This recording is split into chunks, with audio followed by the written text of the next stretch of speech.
Shalom. Shalom. Apa kabar? Puasa. Luar biasa ya. Tuhan kita penuh keajaiban. Walaupun sekarang ini Indonesia sedang banyak dilanda banjir, ya. Dan bukan cuma banjir air, saudara. Awal bulan Jakarta dibanjiri oleh apa? Dibanjiri oleh manusia. Ya. Ketika saya melihat itu, saya merenung, kemudian saya bertanya sama Tuhan, sebetulnya apa yang sedang terjadi? Apa yang Tuhan ingin ajarkan untuk saya secara pribadi dan juga untuk anak-anak Tuhan yang mungkin ikut tergoncang, ya. Saudara ikut tergoncang nggak? Atau saudara tidak peduli dengan yang dialami oleh saudara kita di sana? Ya. Jujur saudara, ketika saya menyaksikan itu, ya, hati saya terenyuh saudara. Ya. Saya ikut merasakan apa yang sedang saudara saya rasakan sekarang di Jakarta sana. Saya bertanya sama Tuhan, dan Tuhan menyingkapkan, itulah esensi kehidupan kita di dunia ini. Kalau saudara renungkan di dalam firman Tuhan, Tuhan Yesus itu memberikan gambaran manusia itu diibaratkan binatang. Ya. Kalau ibarat binatang, saudara ini binatang apa? Ya. Yang diibaratkan oleh Tuhan Yesus. Saudara dengan saya ini binatang apa? Ya. Domba, betul? Ya. Kita ini semua diibaratkan sebagai domba. Tetapi yang di luar sana yang bukan domba diibaratkan sebagai bukan kambing, saudara ya. Tetapi serigala. Aku mengutus kamu, ya, seperti domba di tengah-tengah serigala. Itu yang dikatakan oleh Tuhan Yesus. Saudara baca nanti di Matius 10 dan Lukas 10. Ya, di sana ada dikatakan seperti begitu. Jadi ketika saya melihat banjir manusia itu, Tuhan bicara. Itulah saudara, gambaran manusia.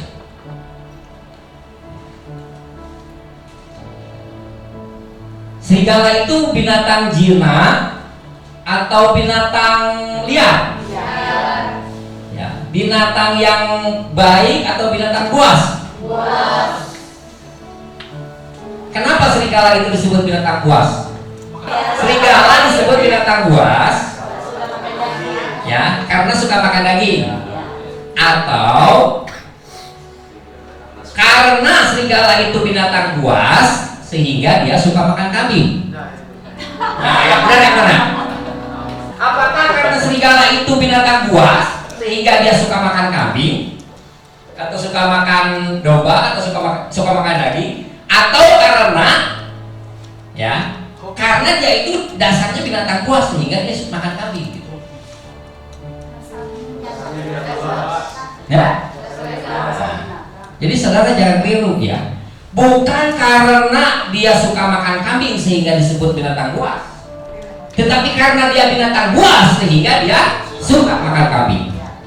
Jadi dasar, ya, yang membuat serigala itu suka makan daging karena sifatnya atau dasarnya dia adalah binatang buas.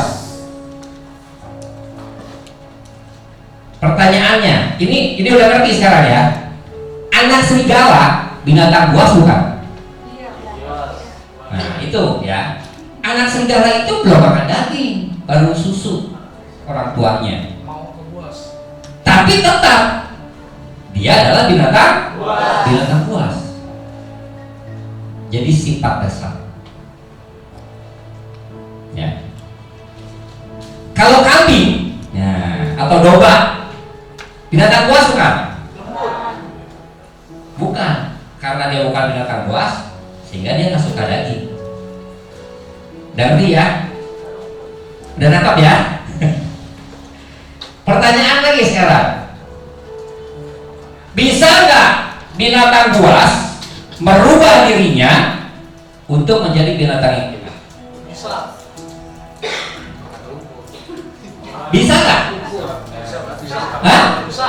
Binatang buas mengubah dirinya menjadi binatang yang jinak, bisa nggak? Bisa. Wah, kalau saudara bisa, saudara nggak perlu Yesus. Saudara nggak perlu Tuhan. Kalau saudara bisa. Kalau binatang buas bisa merubah dirinya menjadi binatang yang jinak, saudara nggak perlu Yesus. Bisa nangkep tak?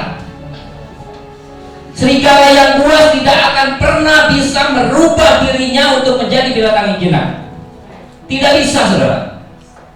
Kecuali Tuhan yang sudah menciptakan dia mengubah menjadi binatang jinak, baru bisa. Bisa nangkep nggak?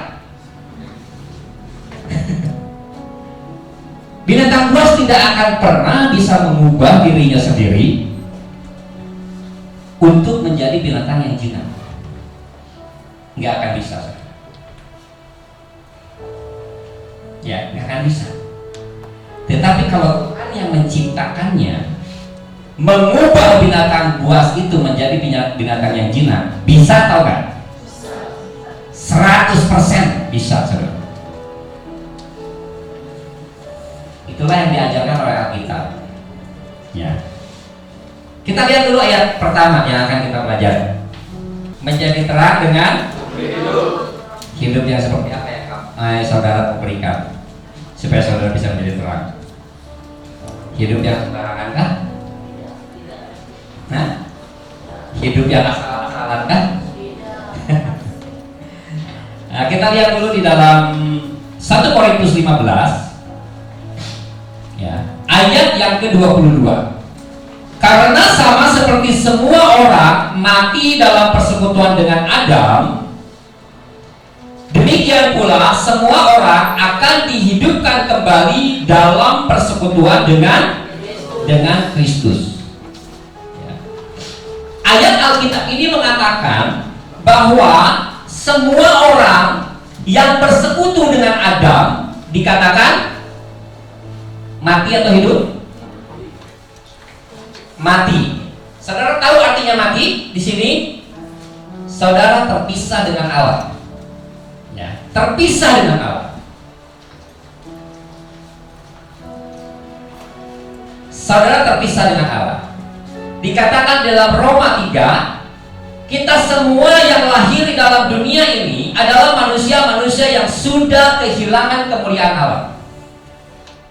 Betul?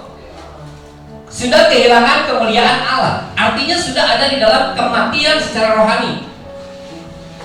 Diibaratkan seperti binatang buas. Ya. Diibaratkan seperti binatang buas. Binatang buas tidak bisa menjadi binatang jinak dengan usahanya sendiri. Demikian juga kita, Bapak Ibu Saudara kasih dalam Tuhan.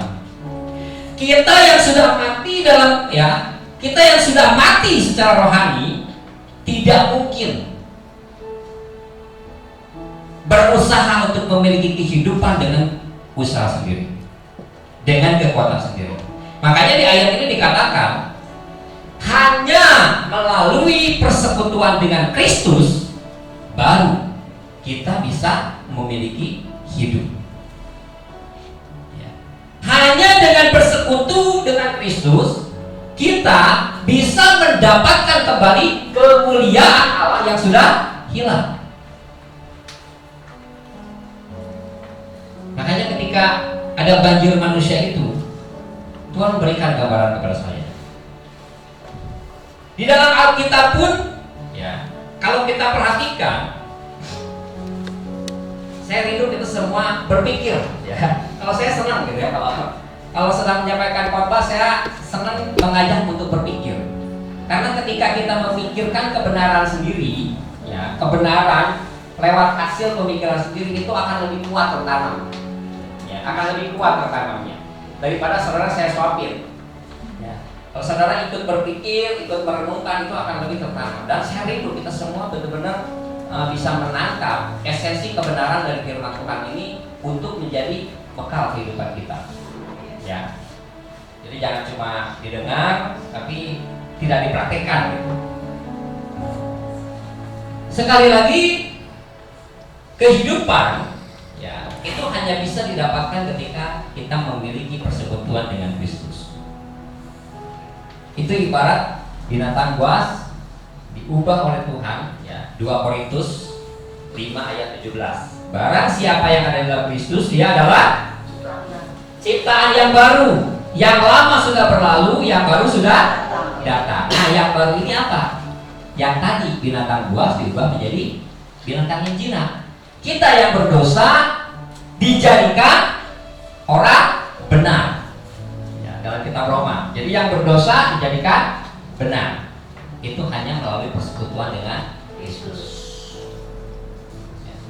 Nah, di dalam Alkitab selain gambaran serigala dengan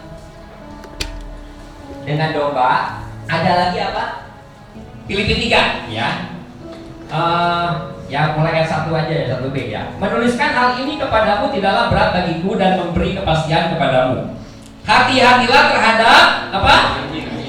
Anjing-anjing. Hati-hatilah terhadap pekerja-pekerja yang jahat. Hati-hatilah terhadap penjilat-penjilat yang palsu.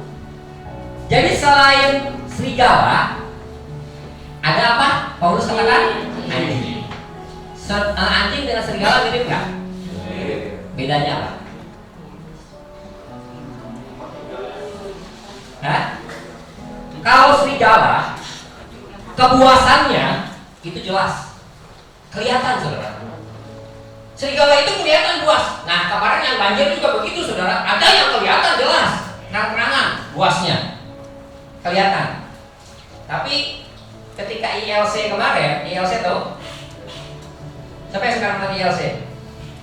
Saya nggak suka nonton, tapi kemarin karena teman saya, saudara saya lagi goncang ganjing gitu ya, saya kebetulan nonton. Indonesia, nah, di sana ada bukan cuma serigala. Yang serigalanya ada, saudara, jelas kelihatan memang ganas, ya memang liar. Tapi di sana saya diperlihatkan oleh Tuhan juga seekor. Nah, gambarannya ya, gambaran. Ya, jadi saudara jangan salah tangkap, saya nggak bilang mereka anjing, tapi gambaran. Ada yang digambarkan dengan anjing. Kalau lagi khotbah mengajarkan tentang kasih, betul?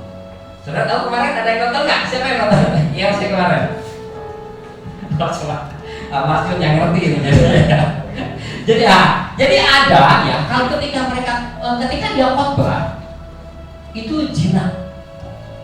Nah, anjing kan jinak loh, jinak, saudara. Bicara tentang kasih, bicara tentang memaafkan, bicara tentang damai. Tapi ketika disakiti, anjing kalau disakiti kira-kira gimana, saudara? Nah, buasnya keluar. Buasnya keluar. Tuhan gambarkan, ada serigala, ada anjing. Dia bilang, oh iya. Sekali lagi. Jadi gambaran kita udah dapat berapa gambaran nih? 3 ya. Domba, serigala, terus anjing. Ini belum sampai ke kopanya sebetulnya nih. Ini pendahuluan. Nah, kemudian ya di dalam Matius 25 Tuhan juga memberikan gambaran. Nah, ini berbicara tentang kita nih yang di dalam nih. Kita harus hati-hati, Bapak Ibu Saudara. Tadi sempat disinggung.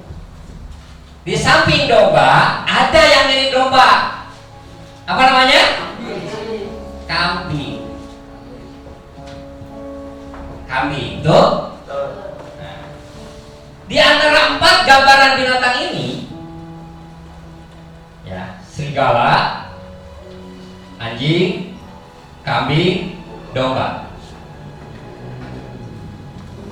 Menurut saudara yang mana nanti yang akan tinggal bersama dengan Tuhan Yesus? Cuma domba ya? Betul? Ini yang jadi perenungan, saudara. Apakah kita sudah sungguh-sungguh menjadi seekor domba? Ya. Memiliki sifat seperti seekor domba. Karena hanya oleh kasih karunia, hanya oleh kasih karunia, kita semua yang ada di tempat ini, termasuk saya, dibentuk oleh Tuhan menjadi seperti domba. Tadinya kita ini semua binatang buas, kita ini semua tadinya ibaratnya serigala, ya.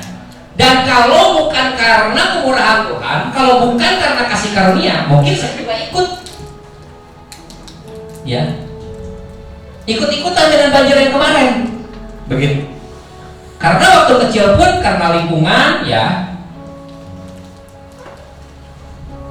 saya sempat berpikir untuk menjadi bagian dari mereka, seperti begitu. Saya sempat berpikir. Waktu di SMA bahkan saya udah ya sempat ikut disunat, saudara ya. Di sini katakan dalam kitab Filipi ini, hati-hatilah terhadap anjing-anjing, hati-hatilah terhadap pekerja-pekerja yang jahat, hati-hatilah terhadap penyunat-penyunat yang palsu. Maksudnya apa? Orang yang hanya melihat jasmania, sesuatu yang di luar, tapi tidak di dalam dasarnya, fondasi. Tuhan tidak pernah terkesan dengan apa yang kita lakukan, Bapak Ibu Saudara. Tidak pernah terkesan dengan apa yang kita lakukan. Karena yang Tuhan lihat itu dasarnya. Motivasi kita melakukan ini apa? Motivasi saya melakukan pelayanan ini apa? Itu yang Tuhan lihat. Ya. Hati saya bagaimana ketika saya mau melakukan pelayanan di tempat ini? Itu yang Tuhan lihat, bukan apa yang saya lakukan. Karena apa? Manusia dikatakan melihat rupa, betul? Tapi Tuhan melihat hati. Nah, yang paling penting hatinya. Yang paling penting hati. Setuju ya? Yang paling penting adalah hati. Nah sekarang, tadi saya sudah singgung, kira-kira kita bisa nggak mengubah hati kita yang jahat menjadi hati yang baik dengan usaha sendiri? Bisa nggak? Nggak bisa. Makanya perlu kasih karunia, perlu kemurahan Tuhan, dan kita bersyukur, betul? Kita bersyukur karena apa? Tuhan sudah melimpahkan kemurahannya, Tuhan sudah mencurahkan kasih karunia-Nya melalui kematian Yesus Kristus 2016 tahun yang lalu. Ya. Tuhan sudah curahkan, ya. Tuhan sudah limpahkan. Pertanyaannya, mau gak kita menerima? Ya, saya percaya setiap kita yang ada di tempat ini adalah orang yang sudah sungguh-sungguh menerima anugerah itu. Ya. Karena saya tahu, ya, sahabat saya Mas Ketum di sini selalu mengajarkan tentang kasih karunia. Dan memang, ya, kekristenan itu bukan agama, saudara. Ya, kekristenan itu bukan agama yang didasarkan hukum, peraturan, harus begini, harus begitu, tidak boleh begini, tidak boleh begitu. Bukan.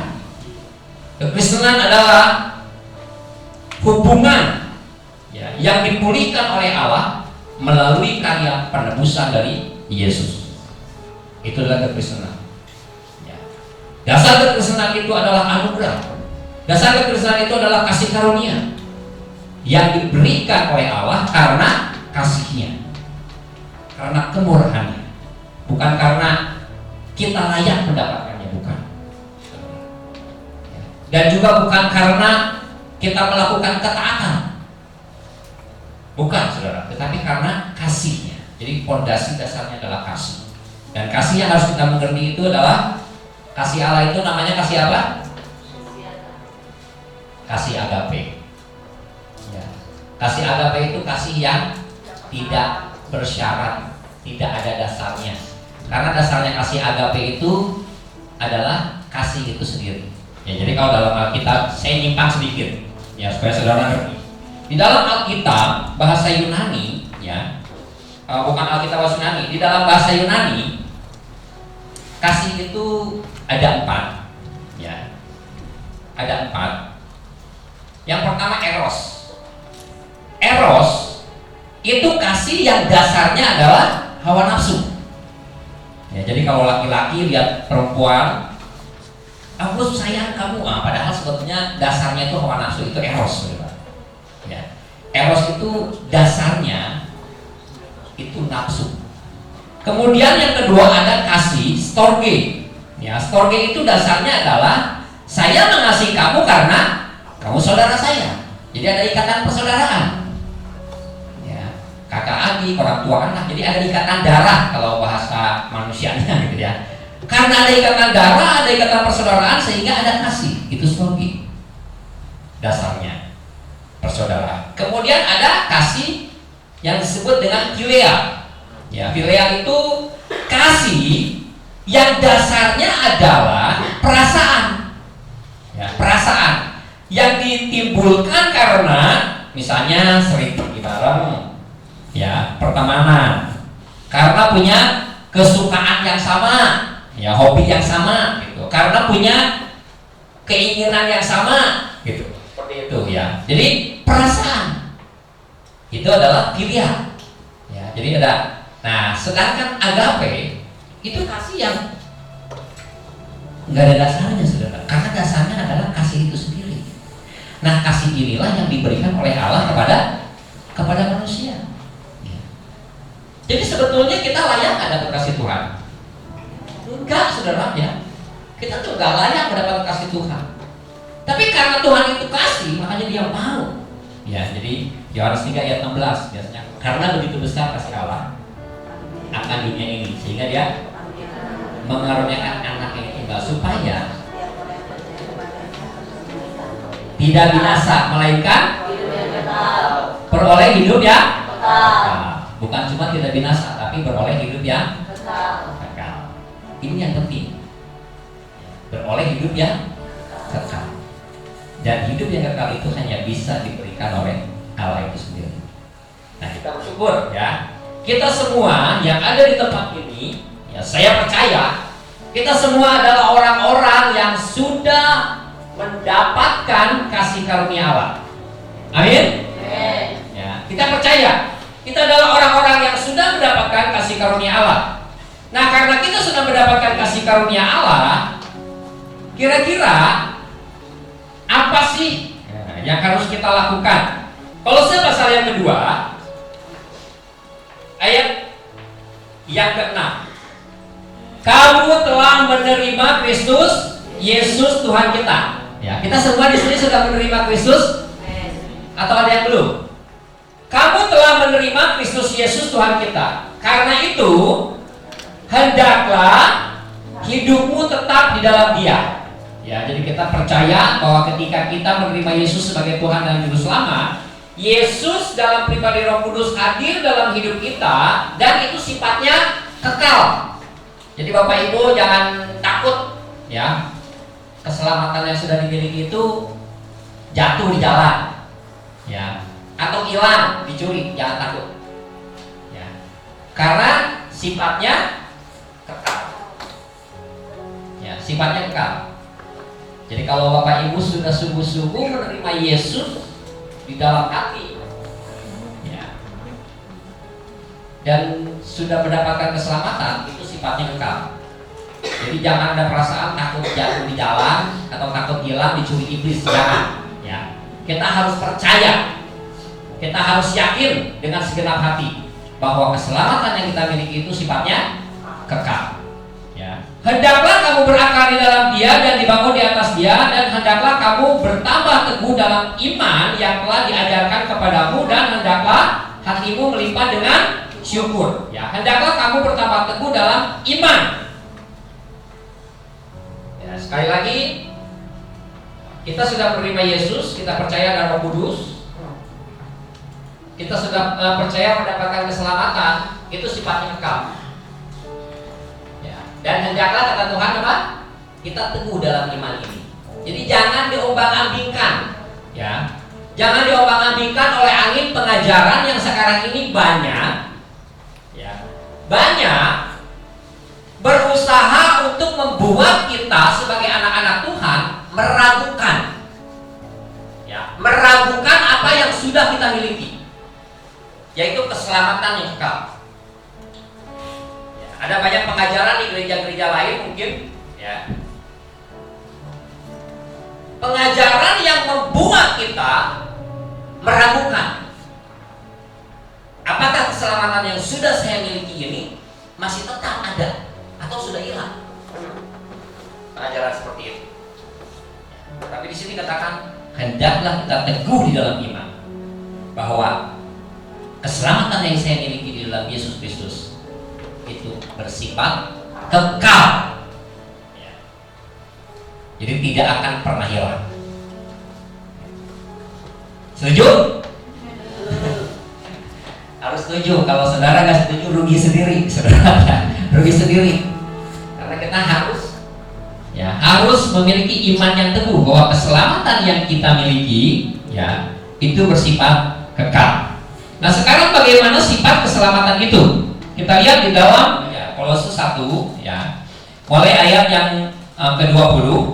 Dan oleh Dialah, ya, oleh Dialah, jadi oleh Yesus, Ia, Allah Bapa, memperdamaikan segala sesuatu dengan dirinya, baik yang ada di bumi maupun yang ada di surga, sesudah Ia mengadakan pendamaian oleh darah salib Kristus. Juga kamu yang dahulu hidup jauh dari Allah dan yang memusuhinya dari hati dan pikiran, seperti yang nyata dari perbuatan yang jahat, sekarang diperdamaikannya di dalam tubuh jasmani Kristus oleh kematiannya, untuk menempatkan kamu kudus dan tak bercela, ya. Kemudian yang ketiga, tak bercacat di hadapannya. Nah, inilah yang dilakukan oleh Yesus, ya. Ketika kita menerima Yesus, kita diberikan keselamatan. Kemudian, ya, Allah Bapa dikatakan melalui pengorbanan Yesus itu menempatkan kita di hadapan Allah